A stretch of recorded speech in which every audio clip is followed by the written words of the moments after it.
Aku ngrumangsani ra iso ndodhok, aku ngrumangsani ra iso tata krama, aku ngrumangsani ora iso basa. Mongko sing jeneng swarganing wong tuwa ki dumunung ana tingkah lakune anak. Nek anak sarwa tata krama, unggah-ungguhe jangkep, basane ya apik, iso njunjung kalawan derajate wong tuwa.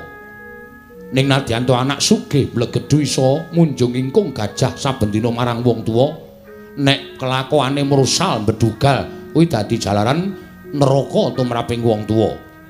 Ning Gandeng Antasena kuwi ora iso munjung apa-apa. Niatku ya mung munjung besok.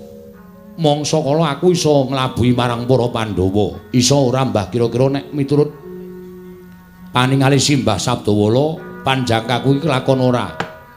Tak jawab jujur ya Raden, ya Mbah, ora. Lho. Ora iso, ora iso. Merga jantraning urip Raden Antasena iki ora kaya ngono. Raden Antasena iki ora tau pisah karo Raden Wisanggeni. Monggo Raden Wisanggeni karo Raden Antasena kuwi anak Pandhawa sing pancen nuwun sewu ndugal kewarisan ora ngerti tata krama. Ning tanpa capa sampeyan karo Raden Wisanggeni kuwi disebut wiji sejati.